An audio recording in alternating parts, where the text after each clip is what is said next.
অসমৰ কৃষকক উৎসাহিত কৰিবলৈ অংকুৰিত অসম কৃষি বঁটা আৰু কৃষকৰ লগত জড়িত সংগঠন অংকুৰিত অসমে আগবঢ়াইছে এই বঁটা।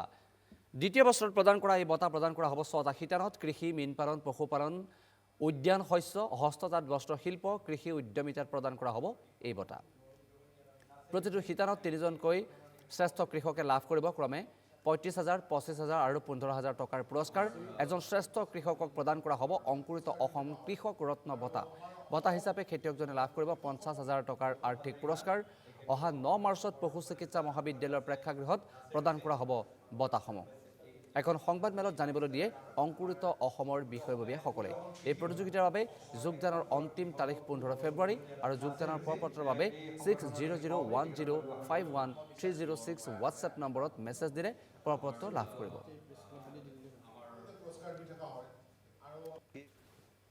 হৈ আছে আমাৰ বহু শিক্ষিত যুৱক যুৱতী আগুৱাই আহিছে। আগৰ খেতিয়কসকল আছে, তাৰ লগতে বহু শিক্ষিত যুৱক যুৱতীয়ে আধুনিক পদ্ধতিৰে খেতি কৰিবলৈ আগবাঢ়ি আহিছে। সেই কৃষকসকলক সকলোকে সামৰি তেওঁলোকক উৎসাহিত কৰিবৰ কাৰণে অংকুৰিত অসমে এটা অংকুৰিত অসম কৃষি বঁটা প্ৰদান কৰিছে যোৱা বছৰৰ পৰা। যোৱা বছৰ এই যিটো কাৰ্যসূচী আছিল তাত খুব সঁহাৰি পাইছিল। সমগ্ৰ অসমৰ 8 শতাধিক কৃষকে এই প্ৰতিযোগিতাত অংশ লৈছিলে। এইবাৰ 6টা শিতানত প্ৰতিযোগিতা হ'ব। এটা হ'ল কৃষিখণ্ড, এটা হ'ল মীন পালন, এটা বস্ত্ৰ শিল্প, তাৰ লগতে আছে আমাৰ কৃষি উদ্যমী আছে, তাৰ লগতে হৰ্টিকালচাৰ যিটো আমাৰ উদ্যান শস্য কয়, আৰু তাৰ লগতে আমি পশুপালন। এই 6টা শিতানত আমি প্ৰতিযোগিতা কৰিছোঁ।